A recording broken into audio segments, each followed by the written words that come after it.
Hey, hey, hey, welcome to the Legacy Speaker Show. I'm your host, Jasmine Haley, professional speaker, speaker consultant, and I am thrilled to be recording this episode and letting you hear some of the lessons that I learned from hosting my inaugural speakers conference. And I waited to record this because I felt that there was some powerful lessons, powerful shifts that happened for me personally by hosting this experience. And I just cannot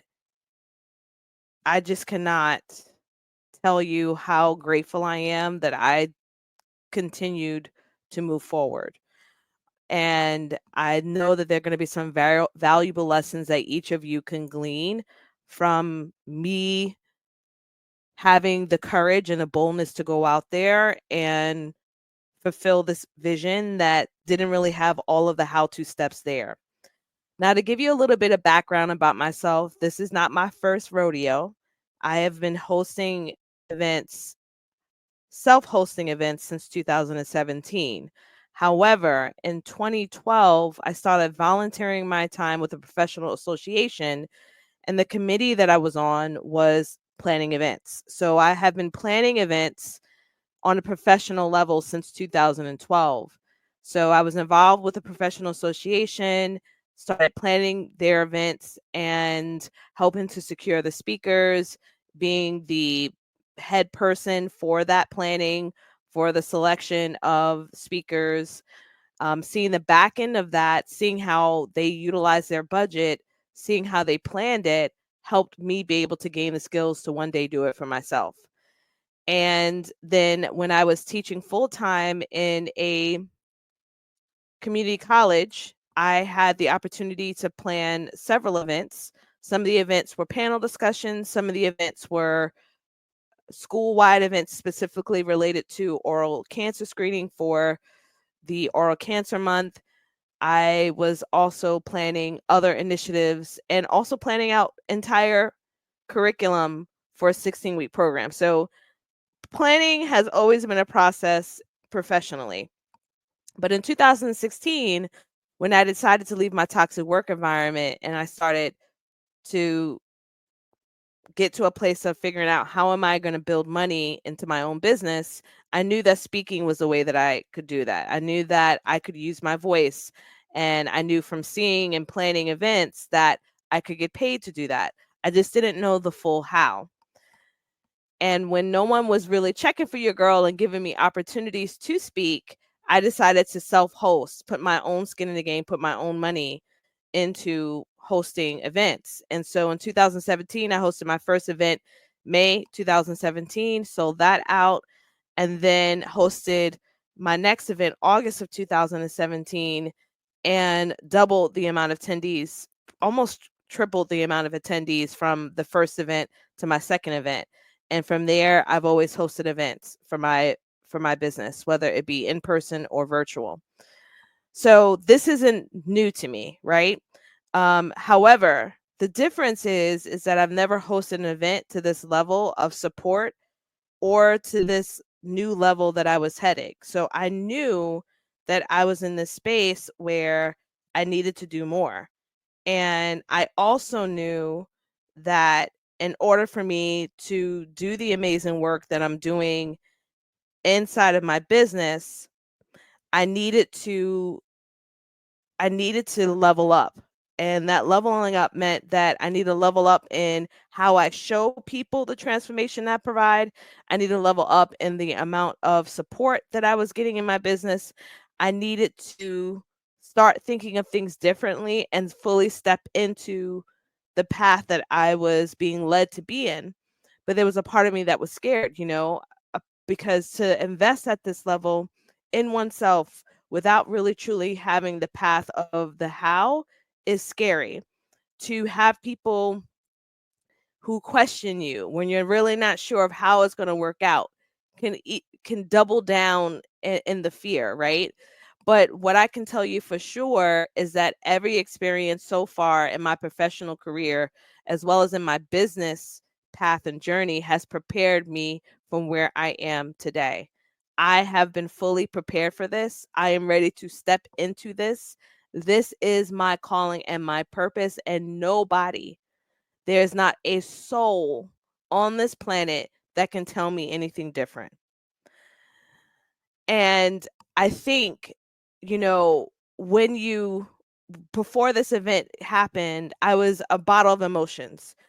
I had to plan this event when I had just lost my grandmother after she had been sick, and she and I were close. I had to plan this event when my father-in-law passed away, and I had to battle with the entrepreneurial twisties, as my friend Dr. EJT brings out. I had to battle with this uncertainty and fear and this constant questioning of myself and not feeling truly like myself. So in December, 2 months or so after announcing that I was hosting this event, my grandmother passed away, and then 4 days later, my father-in-law passed away. I didn't even get my sabbatical, so I didn't get any rest. And as many of y'all know, I'm a mental health warrior, so I deal with anxiety and depression. It was a lot. It was a lot. And I also was in a place where the economy was changing. I had committed into these programs that were constantly pulling out, huge financial obligations. I also had a team to take care of. And I also was just in a mental state where I could not produce or create. And I was so done, y'all. So I had to continue to move forward despite not feeling all the way there. And people weren't buying the tickets as quickly as I was anticipating. And so there was a lot of self-doubt that came along the way. There was a lot of questioning myself in the process of, should I even do this? In fact, there was a point in this journey where I said, I can't. I even had a discussion with my event planner, One Touch Events, and I said to them, I don't think I can do this. Right? But then I had to look at everything, like the cost of me having to cancel this event, the cost of, what it took, time and resources to be able to come up and put this together. And I had to consider a lot of this on my own. I didn't have really anyone publicly that I can lean on except for a very few close friends. And there was a part of me that felt like, is what I'm doing necessary? Do people even really care? Because I know I want it for them. I know I want them to be able to get on stages and do it sustainably and make an impact. But are they even seeing the labor of love that it takes? And for the most part, whenever you're going for something bigger and going to the next level, people are not going to see, right? They're going to question you. They're going to say, why is this so expensive? And then, they'll say all of these things, right? And they don't really see the village that it takes to even produce this. But I'm here to say now, just 2 days after my event, 2 or 3 days after my event has concluded, that it was all worth it. And the scary part is that this is the most I've ever invested into an event. This is the most support I've ever gotten in an event. This is a conference, a 3-day conference that I put on. I've only done 2-day conferences in the past and 1-day conferences. I've never done an actual 3-day conference. This was the most I've ever elevated myself inside of a room, and I truly felt the disruption that was happening internally to get to a place of hosting this. And one of the incredible speakers that we have, and you hear me reference her a lot, is Dr. EJT, Dr. Erica Jordan Thomas. She talked about that disruption will always precede transformation every single time. And prior to me starting my speaker mastermind program, I had to get to a place of understanding that disruption was needed. Like I had a come to Jesus moment where I was like, I don't know if this is it. Why was I called to leave healthcare? Why God? Why did I make this choice to leave where everyone pretty much knew me? Why did I make it so much more difficult for me to start my whole business in a whole new sector, in a whole new industry when no one knew me. And a lot of those questions were coming up. But after hosting this event, I fully understand now. There was a huge shift that happened for me by hosting this event. I am so clear on the vision, and it's not based on my current circumstances. It is based on what has been downloaded into me on why am I here on this earth today. And after seeing the beauty and the transformation that transpired over those 3 days, and to see and hear from the attendees of how it was impacting them, and to hear from the attendees where they were saying things like, I've just always wanted a space like this. So not only do I get the strategy, not only do I get the support to build something sustainable, but I also have someone acknowledging the life experiences that I'm bringing to the table that may be impacting me from playing bigger and bolder. And there's so many spaces in the speaking industry where it's just all the tactical strategy and no one is considering the holistic approach that's necessary. The real life things that we have to deal with to overcome and to get to the place of what it is that we want to achieve. And at the end of the day, what I want people to understand is that, and most times in speaker industry, they're focusing on keynoting, corporate, whatever. Like they're very niche. And it is my goal to help each of you, all listeners, understand that speaking is truly a vehicle that you decide how to use. You could decide to do virtual summits, keynotes, workshops, events, retreats. I don't care. You are all using your voice, and all of them can be successful. We just need to make sure that whatever model that you're building makes sense for the life that you want to create as well. And that's the part that's missing. So not only did people get strategy, tangible, workable strategy, right? Not only did I teach that and talk about the core of what we need to build sustainability in our business, we also had the opportunity to stretch our speaking skills. We also had our opportunity to stretch our business skills as well as our heart skills. So what came about it as we were in a room with multi six-figure business owners, six-figure business owners, seven-figure business owners, we were all collectively sharing and receiving value. And I had several of my friends come up to me and say, man, Jasmine, like your community loves you. Your community wants to see you win. In fact, at the conclusion of the 3-day conference, the attendees got together and they had Blourish. If you don't know who Dorina is from Blourish, Blourish, she no longer makes individual flowers anymore. She only does corporate events. Her flowers have been featured for Beyonce's recent event that was in Texas for Be Good, and they put together a beautiful, absolutely gorgeous bouquet of flowers for me to thank me for creating the space for them. And I mean, I was bawling. You understand what I'm saying? I was bawling. Prior to the event starting, my friend came to me, she prayed with me, and I bawled my eyes out then because the disruption, y'all, is so real. But the disruption allowed me to get to this place of being so sure of where I'm headed and what's necessary for what we're producing. I was able to confidently share the next level of our programs. I saw the gaps in the current programs that we have.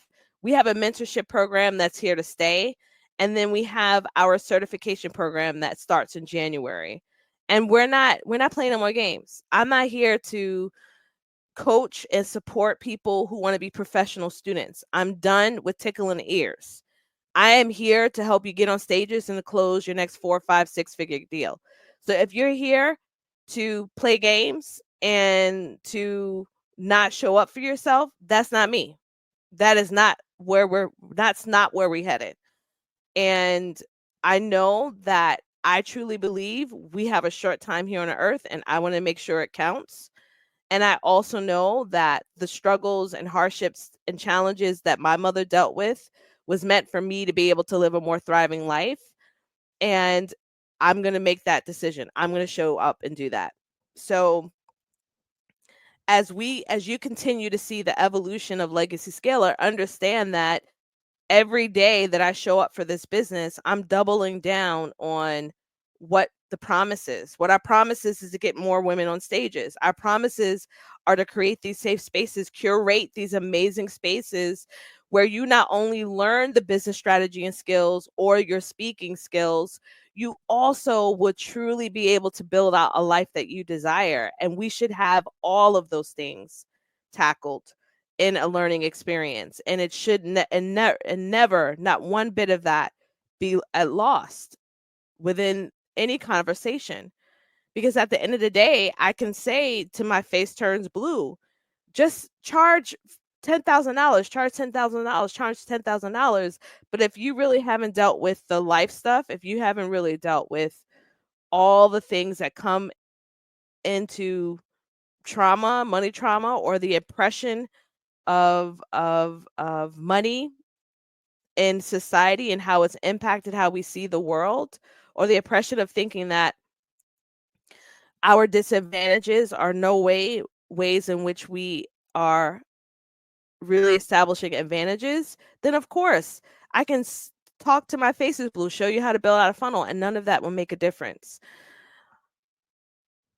So I'm going to go over 3 valuable lessons that I learned through this, and I hope it encourages you through the process. So, the very first lesson that I would say that I learned from hosting this event is number one, hire the help that you need because, and do it as soon as possible.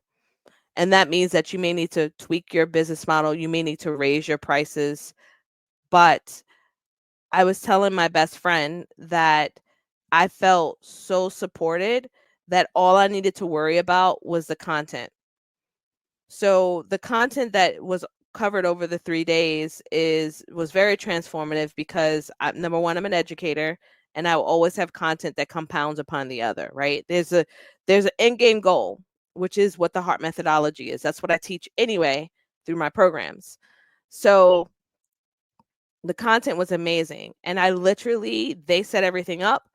I literally walked in, looked amazing, did my job, held space for the room, went back up in my room. They took care of everything. Do you hear me? And it just allowed me to be in a space where I could truly serve and not have to worry about every logistical thing. So that was number one, that I don't ever want to put on another event by myself again. I don't ever want to do that because I realized that the vessel that I have, the vessel that I'm in right now, and the privilege that I have to be able to impact others can't fully come out if I'm worried about every logistical thing that happens. It just can't. And I've done that for so long. And sometimes we're programmed to choose a path of resistance versus the one of ease. So I'm going to highly suggest that even if that means that you get a volunteer group, right, for your first event or whatever the case may be, just do what you got to do to make it happen. The second thing that I will say is your first event will always be the scariest. Now, this is my first conference with my new business model in a new industry. So I'm treating this like my first. And what I realize is that when you are at the first or at the beginning stage of your business, you got to prove your market value. You have to prove your market value. Like, and at the end of the day, you got to prove your market value. So yes, did I reach the numbers that I wanted to reach in my conference? The answer is no. However, some people can't see the vision until they actually are able to see it, right? Through video content or what have you. So this next level required me to believe in my vision, even though the numbers weren't matching where I needed them to match in order to put on this event. I had to have faith enough to put my own money into this event, which is thousands of dollars of my own money into this event, to make sure that this vision comes into fruition, because no one could see what was in my mind. No one could see what was in my heart. No one could actually see it. I had to produce it for them to be able to say, whoa, wow, this is it. Okay, I see it clear. I see the vision, right? And the people from the outside looking in are like, oh my gosh, I need to be there. They may not have moved things around because they couldn't clearly see the vision. And so sometimes you're the person that's holding space for that. And you've got to be confident enough to do that and stay still and don't run away from the disruption that has to happen in order for the transformation to occur. So that was a big lesson for me of just holding that space and being patient through the process. Here's the third valuable lesson that showed up for me. The third one is that this was so clear as day. I mean, it's almost like a 3 and a 4. Dr. EJT gave a talk that talked about the fact that we aren't normal. Okay? When you're a visionary, when you're someone that wants to make a deeper impact, we have to stop describing ourselves as normal. And it's true. I could be someone that could take a position in public health and call it a day.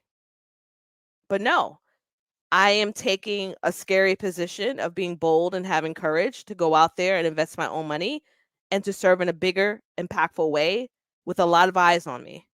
That's not normal. Okay? The average Black-owned, women-owned businesses, according to the SBA, make $24,000 a year.